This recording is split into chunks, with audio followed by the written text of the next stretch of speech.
Okay,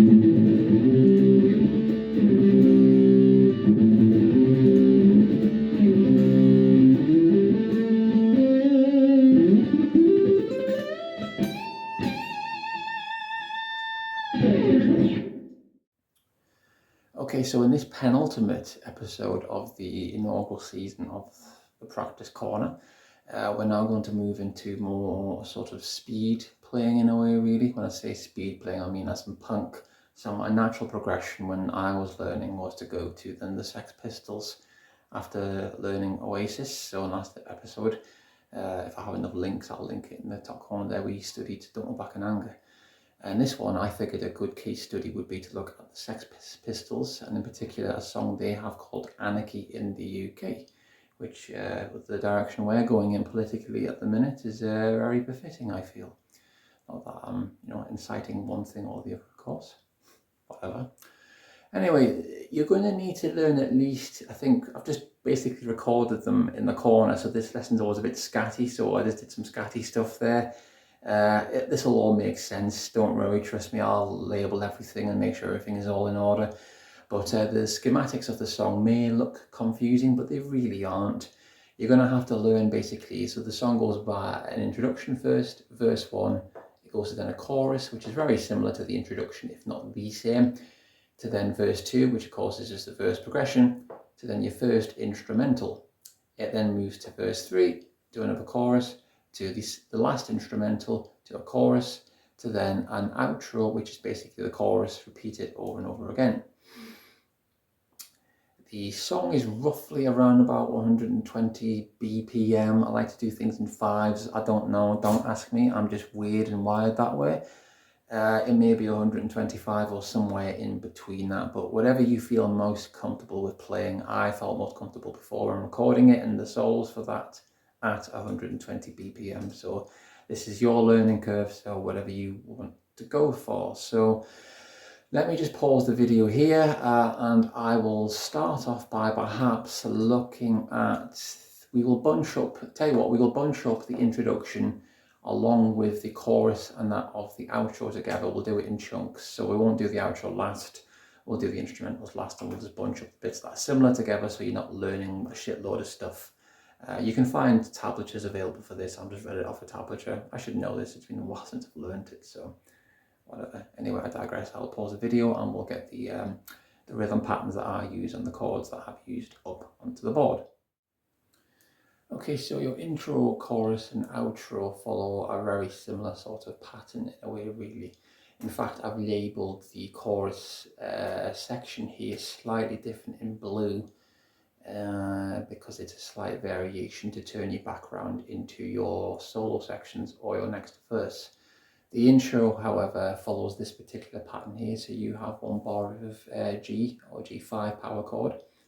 You can carry on playing at this point at the second bar, or you can let that hang. So what happens is you'll see this bracket here indicating that the chord hangs for 4 more beats. We then move to the F power chord here for 4 beats, followed by a split measure of 2 beats of E power chord to the D power chord. Both the chorus and introduction and outro have this for the first 4 bars. If you're playing the introduction or the outro, what happens here is you then have 4 bars of this power chord, C power chord chug for 4 bars, giving you a total of 8 bars for a turnaround, or as is typical of a song of this structure, or indeed many songs. If you're in the middle of the song and you're playing the chorus, you play the top 4 bars, but rather than play this here, you then play the bottom section here, which is 1 bar of C power chord, followed by a split measure involving 3 chords, in fact, of 2 beats of the C chord again, followed by the 3rd and 4th beat, you drop to the F, to then the E, and then back to 4 beats of the C power chord to then the G power chord. It may seem quite confusing, it kind of really isn't. It's actually a variation of the verse we'll come on to see in a minute when we study that. I will take a picture of this just so that we can basically have this in the corner when I'm demonstrating this, to keep you sort of at pace of what we're doing, because it is a bit of a mess really. I mean, as you can tell, I'm getting a bit fatigued with this series really, but it really isn't that complex in a way, really. The rhythm pattern I go for is typically eighth notes, so taka, taka, taka, taka, taka, taka. You can vary this as well if you want to. So for example, here at the bottom, when you hold the C chord, you're getting ready to go into either the solo or either the verse where the singer comes over or the lead guitar player comes over. And as is typical of punk music, rather than simply record this and then have the dynamics post-recording to lower the volumes, you'll typically have them playing a palm mute, which keeps the volume quite low. It's a dynamical sort of, it's something that can change and vary during a song when playing to give you that kind of effect over. But let's make our way to the practice corner to study these particular progressions. So as mentioned at the drawing board, we have a series of progressions we're going to learn. They're pretty simple. So the intro effectively is just the chorus, and that is going to basically start on a G power chord, where you take the index finger and place this on the 10th fret of the A string to effectively give you a G note. We then take the third finger and the fourth finger and place this on the 12th fret of the D string and the G string to give us a D and a G. And together this will should sound like this.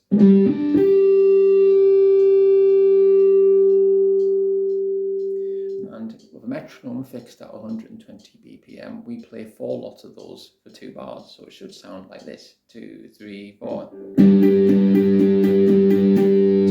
3, 4. And at that point, we then change chord. And the next chord we're going to play is effectively an F major, where we take the same shape and slide it down 2 frets to give us the F power chord. And this is for, again, basically 4, I think it's 4 beats, 2, 3, 4, and yeah.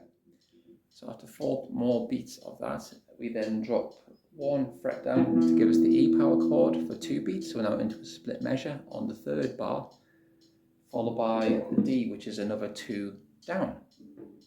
And then after that, we then arrive at the C chord, where we hold it to get into the verses.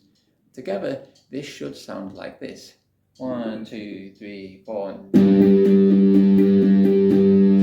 3, 4.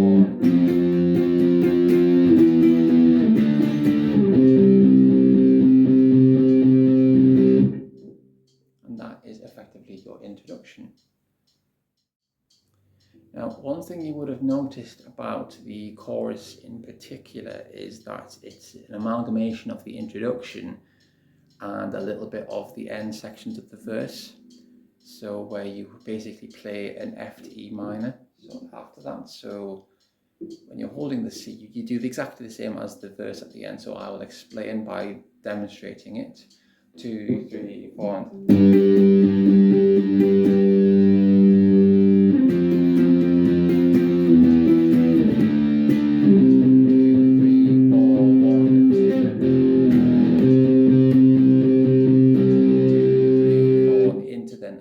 Or in some cases the solo. For verses 1 to 4, we have a very, again, simple formula where we'll be playing this. So we'll play 1 lot of the C5 power chord, followed by a split measure, much similar to what we discussed in the prior section, where we have 3 chords in 1 bar, where we play a C5 for 2 beats, followed by a G to an F5 power chord. We then repeat that section again, only this time for the split measure we then play an F to the E power chord. Sometimes you hear these, there's many different ways of playing that. I typically tend to blag through them. So sometimes, for example, the first one you may hear the F to the E first and then the F to the G. Some variations only have one, a lot of them really, it's all belongs to the same key. The song itself, other than one of the instrumentals, is actually written in the key of C major, but for now don't worry about that too much in a way really.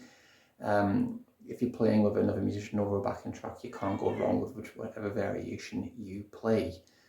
After playing that, you then play 2 bars of C5, which will then lead you either into the chorus, as we've discussed, which will feature a G chord after that, or it'll go into one of the instrumentals.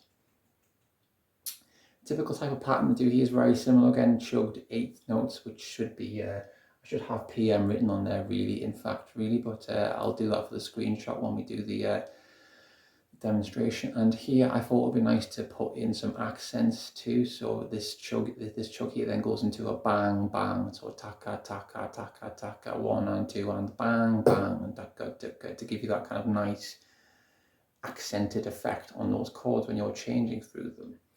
Often in tablatures, I've been a bit lazy here, you'll see simile, which means similar or the same. So for the second section here, you try to mimic what you did here effectively. So again, let's go back to the practice corner to study this a bit more. I'll take another capture of this so that I'll overlay it on the screen so that you don't get lost too much, because I did make a bit of a hash of this, but I'm not re-recording it again. I can't be bothered.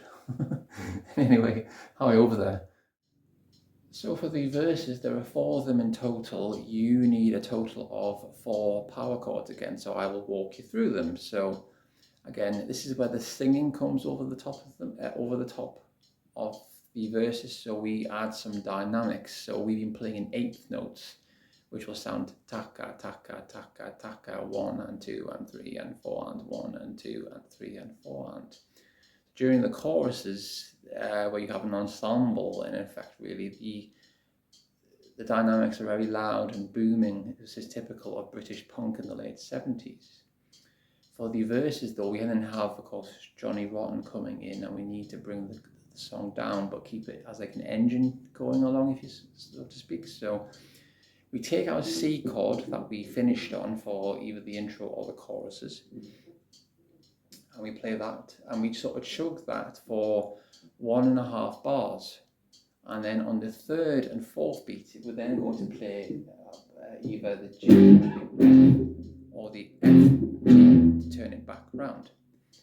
So here I will demonstrate 2, 3, 4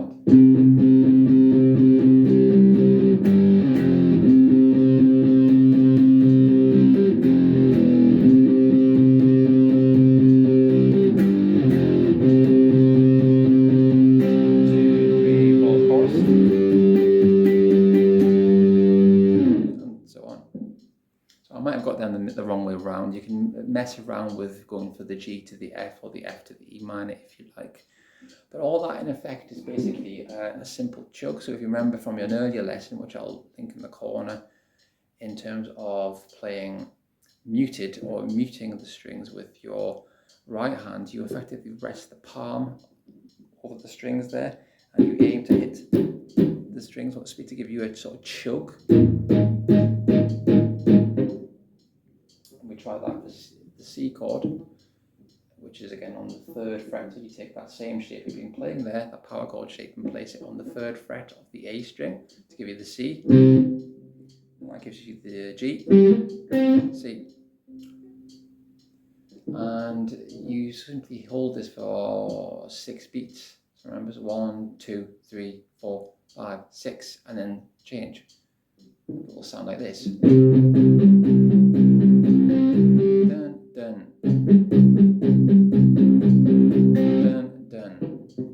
And the chords after that, so I think it actually goes to F, E minor first, if I remember on the board. I record this part first, then the other bit second, so bear with me a second.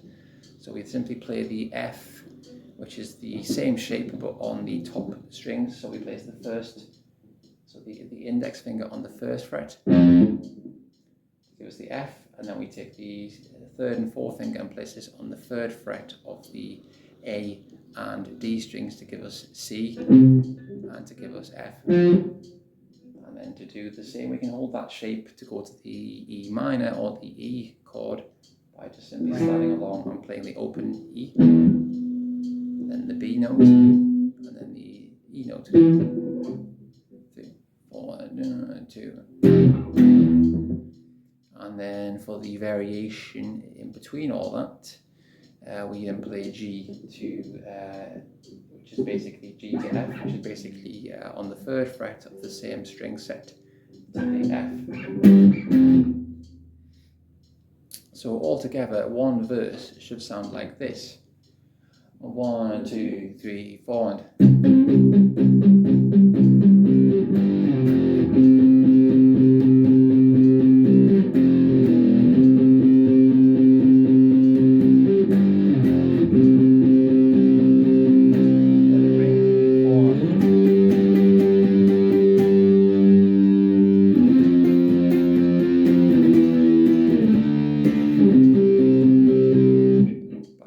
chorus.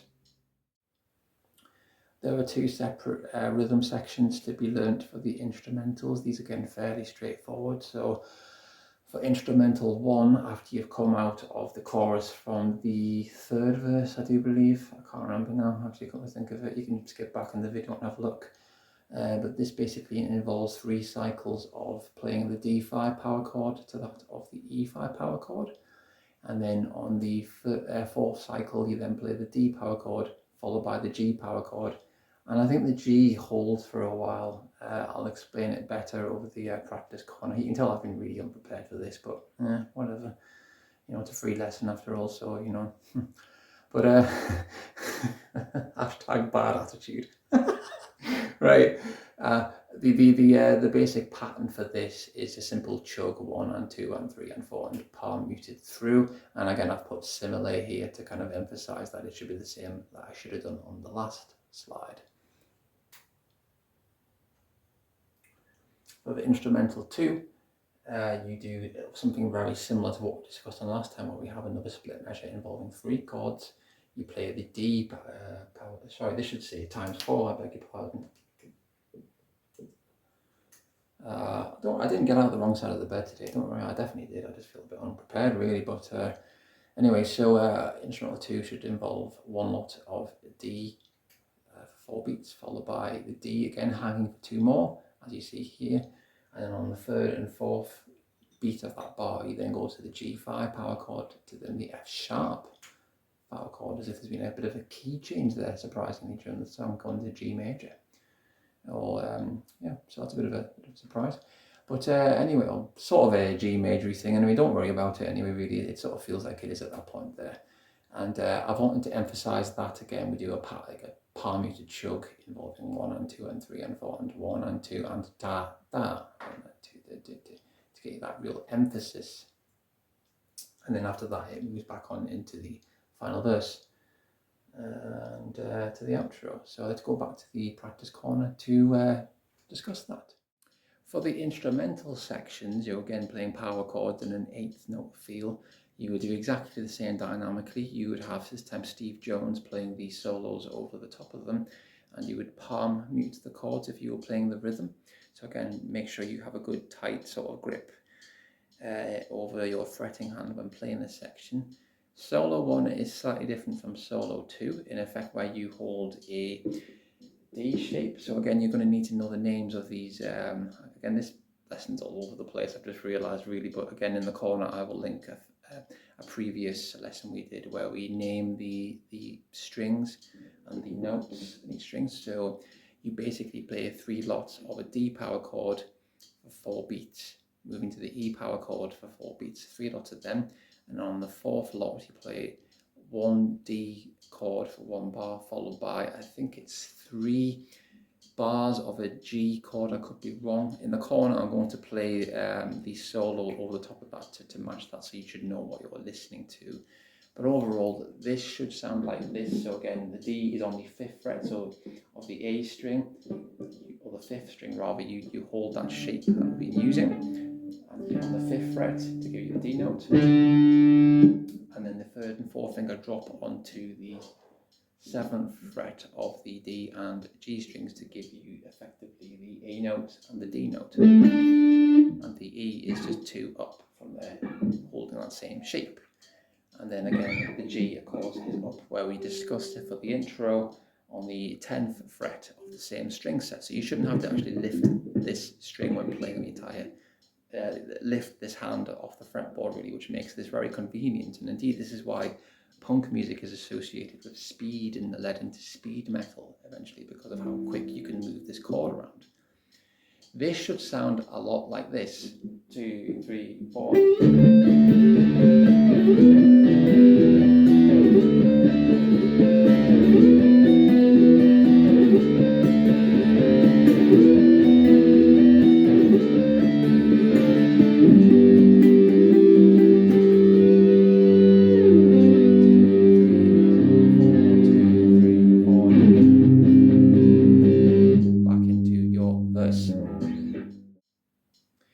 For the second instrumental or solo number 2, you're going to take the same approach. where you palm mute in eighth note fashion, again to allow the lead guitar player to come over and be more prominent within these sections. This time you only need to know 3 chords, and again that is the D chord again, which is on the 5th fret of the A string, D string and G string.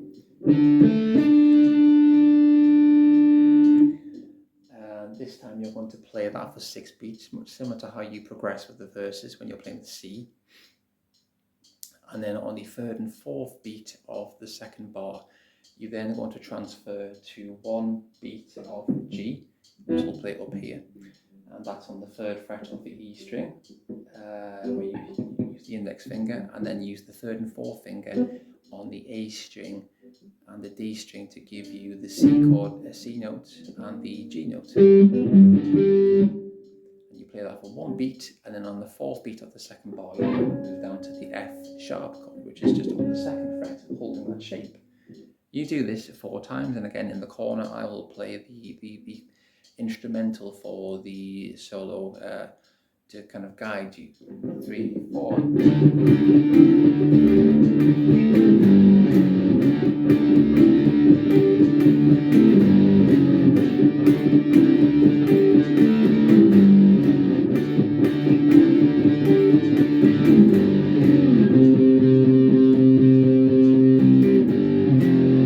Back into, of course, the final verse.